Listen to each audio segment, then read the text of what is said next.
Mother loved you best, huh? Shame.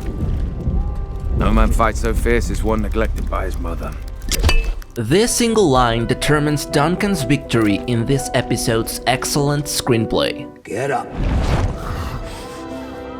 And from that dialogue unfolds the entire thematic writing of the episode, as well as the physical rules of the battle that grant Sir Duncan his victory. That line sustains the dramatic power of the scene and its subsequent tragedy. Sorry.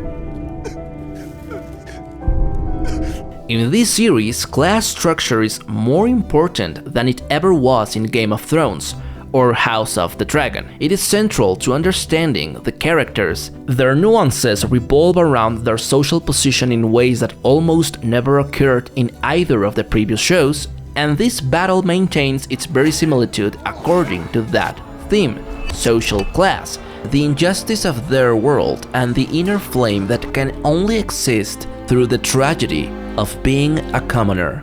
Duncan is a character who shows us the tragedy of the commoner. Maybe you weren't conscious of it because it's so normalized that we're rarely allowed to step outside that bubble. But in Game of Thrones, almost everything we see is told mostly from the perspective of nobles, people with rights above the rest. Yes, they suffer misfortunes, betrayals, and bloody odysseys, but at the end of the day, they are someone in that world, with a name and, above all, a surname. Characters whose destinies are marked according to the house that birthed them. Reputations and myths back them up. Meanwhile, Dunk is... You see, when these bloody highborns spoil, you gotta say words for them. Why? So they don't end up in no hell with the rest of us.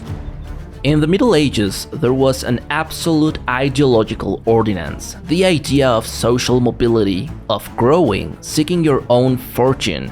The ideas by which we are guided today under the capitalist promise did not exist. You were who you were at birth until the day you died. Allegorically, we can portray this as a play. Life was a stage where everyone was an actor, and the role assigned to you was the role you had to perform for your entire life. The nobility, as well as the king, blessed by God, ruled over those who made the realm function through labor. It was an immovable worldview that did not break until the bourgeoisie with economic means shattered the feudal status quo. You'd need coin. Night of the Seven Kingdoms is the first time this oppressive social structure has been portrayed in such a way in the audiovisual world of Game of Thrones. Although, in his time, George R.R. Martin dedicated a few pages to the common folk of his world in A Feast for Crows, in the chapter with Brienne and Podrick about the broken man. And one day they look around and realize all their friends and kin are gone, that they are fighting beside strangers beneath a banner they hardly recognize. They don't know where they are or how to get back home, and the lord they are fighting for does not know their names. Yet here he comes, shouting for them to form up, to make a line with their spears and scythes, and sharpened hoes to stand their ground, and the knights come down on them, faceless men clad all in steel.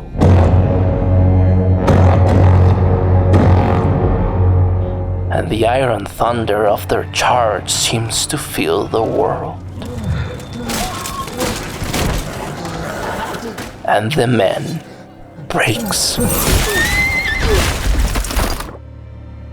Reading that passage gives us a valuable new perspective Martin offers in his tale, so full of nobles and title-bearing figures.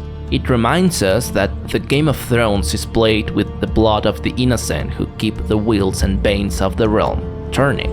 Duncan is not a broken man, but he is a common one who has lived the tragedy of being born with the wrong blood. His only hope, at least in Martin's world, is to be recognized as a knight so he can be employed in service to a noble house, following the stories and myths of his own universe. It is what the social ordinance has allowed him to believe. At first, this dramatic need in Duncan has a certain tragicomic context. It's funny to watch him fail at communication, to see the contrast between this dirty, wandering, poorly educated knight and the characters we're used to seeing. Then why the fuck are you in my tent? You must forgive my brother, sir.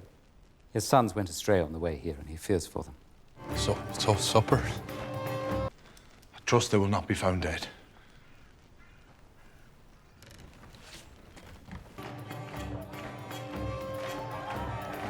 And who will later be embodied in Egg to create a contrasting dynamic between them. But as the season progresses, this tragicomic context of being a commoner becomes more oppressive.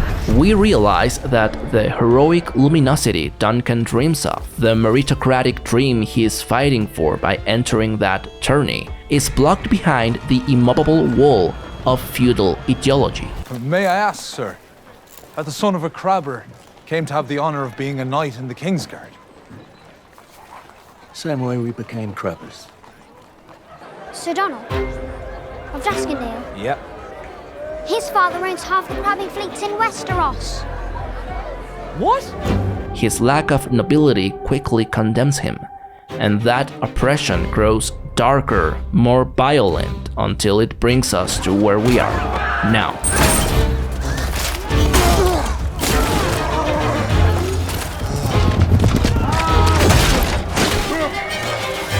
During Duncan's flashback, we finally see him as he truly is. It reveals what earlier the editing only suggested. Those jokes inserted with comedic cuts, a visual code never used in any Game of Thrones project before, hinted that Duncan is an unreliable narrator regarding his past, and especially regarding his mentor. An unknown but extraordinary knight whom not only Duncan's world doubts, but we do as well. We broke 4 lances before I finally unhorsed him. It was 7. Believe.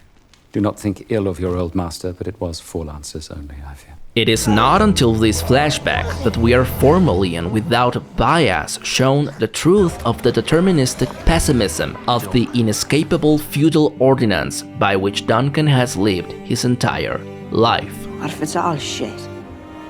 Every place, what if this is the best there is? That would be quite sad. Here we learned the objective truth about Sir Arlan.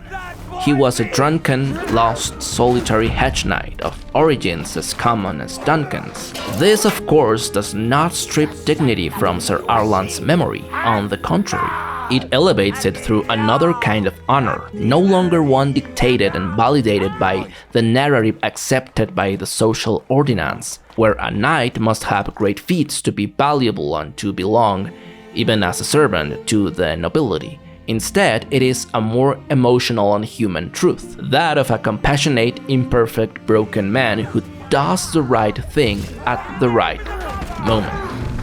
Leave that boy be!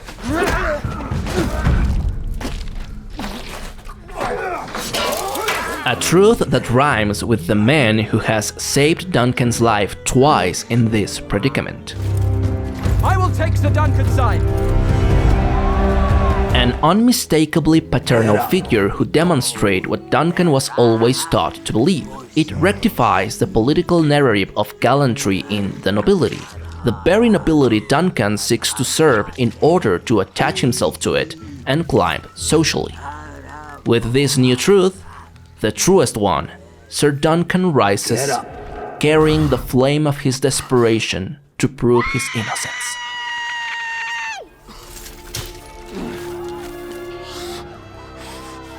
It is only from this commoner's flame, this raw and savage desperation born of the determinism of his circumstances, that he has been able to fight as he has in this trial. Mother loved you best, huh? If your mother was alive, she's not coming back for you. Shame. No man fights so fierce as one neglected by his mother.